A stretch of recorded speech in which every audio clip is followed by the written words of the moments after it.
Okay. Are we recording again? Yeah. So much trial and error. We don't know what we're doing.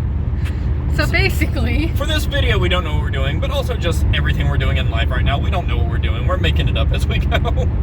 But anyway, hi everybody. It's Steven and Carlee. We're driving up to see Arya right now. We're going to be staying with her for, through this whole weekend. And we wanted to give everybody an update on how she's doing and how we're doing. If we can figure out how to make a video, that is. Yeah. Oh gosh. So we're not going to say what number attempts this is. So we want to start off with a big thank you to everybody for any kind of support you've given us. If it's prayers, sending us a text, giving us a phone call, really anything, and financial support too. That's baffled me. It's been absolutely amazing, and it's kind of it's helped us to be able to confidently come up and see her. Yes,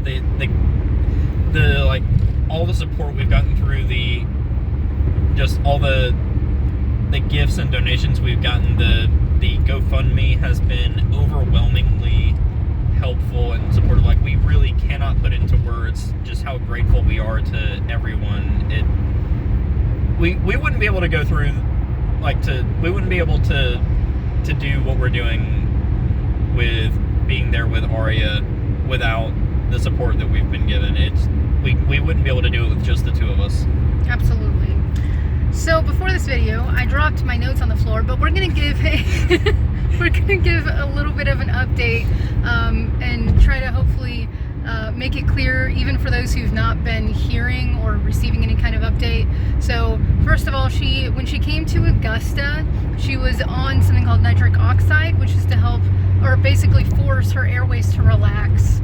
And she was also on a sedative and paralytic medication. And since then and also 100% oxygen. She was getting literally as much breathing support as they could possibly give her, and she still was not getting better. She was actually still getting worse, which was why they had to transfer hospitals, because the hospital she was at before did an awesome job with her. We really can't say that enough. They did a great job, but they basically had reached the point where they had gone through every treatment option they had available, and she still was not improving, so she had to go somewhere that was more equipped for high-risk cases like hers. But since then, she has come off of the nitric oxide completely, and off of the paralytic medication. She is still on sedatives, but she's actually on more sedatives, but it's for reason. Yeah, and her oxygen is down to the 50 to 60% range, which yesterday it was at 56%. So, and it's been staying that way overnight, which is awesome, because sometimes through the night she gets worse. So I was really happy to hear that. Another update. Oh gosh, I need my notes. I know that we told some people about a possible thing going on with her heart where she might need a procedure. Steven, would you like to kind of explain that? Yeah, so I think it was an echocardiogram, but basically they did a scan of her chest to just make sure everything's going properly there, and the cardiologist here in Augusta said that he saw what looked like a communication, basically a connection between two arteries that should not be connected. It was the artery that goes to her lungs, and then the artery that goes to the rest of her body. That this one artery branches off into all the other arteries that go throughout the body, and those two shouldn't be connected. And so it looked like it could have been that through this connection, one artery was taking blood away from the other. So in the case of if the artery going to her body was taking blood away from the artery that was going to her lungs, then it would have been that it was pulling blood that had not received oxygen yet, and sending that throughout her body without it doing anything. It's not doing its job.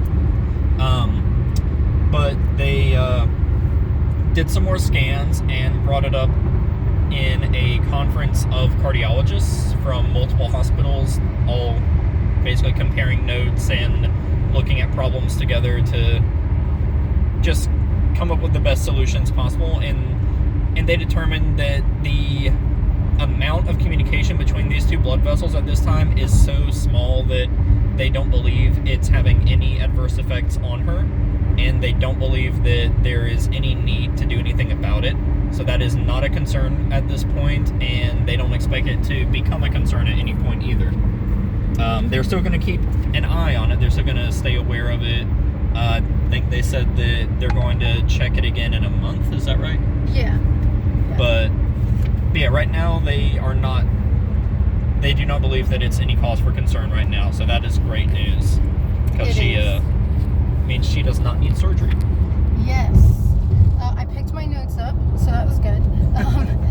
Good job. With her being on the sedatives, and the paralytic, we haven't really been able to see her move or open her eyes in like over a week. And so yesterday we kind of got to see her open her eyes a little bit and move around some. So that's been super. Not us personally, through FaceTime with Grandma, and huge thank you and shout out to her for sitting with Arya all day yesterday. I'm sure both Grandma and Arya enjoyed every minute of it, especially Grandma. Yes. Let's see. So yeah, she's not back to her normal self quite yet, but we are hoping that she will be soon. What she was doing before was she would hold her breath a lot, so that was something they were trying to help her to not do, and she hasn't been doing it between yesterday and today, I believe. So that's a really good thing. I think she was just really sensitive, because they said that it was whenever somebody would touch her, she would hold her breath. Yeah. And she's been doing a lot better because they have to touch her. They've got to do stuff to her to take care of her. And then, so she's still in critical condition, and we don't know when she's going to get to come home. We've been told that our updates kind of, I guess, seem optimistic. I guess that's just the way I try to think of things going on, but she still is in critical condition. We're just holding our heads up and staying strong and moving forward. So yeah, which she is still in critical condition, but she is still definitely improving. Like we said, she was on 100% oxygen then, and she's now in the 50 to 60% range based on the last update we got this morning. Yeah. So she's definitely heading the right direction. She still has a long ways to go. She still is not back at the point of health that she was at before she got sick a few weeks ago, but she's getting there. Yes. Well, we thank you guys once again, and hopefully we'll be able to send another one of these out in the next few days. Yes, we're gonna try this out, see if it's something we can keep up with on a regular basis, just because we know there's a lot of people that want to keep up with how Arya is doing, how we're doing, and we may spend half our day updating people and then be like, oh yeah, we never did talk to this person. So yeah, like I said, we're gonna try this out, see if it's something we can do on a regular basis, and we'll just keep moving forward, keep everybody updated. So well, thank you guys. Catch you later.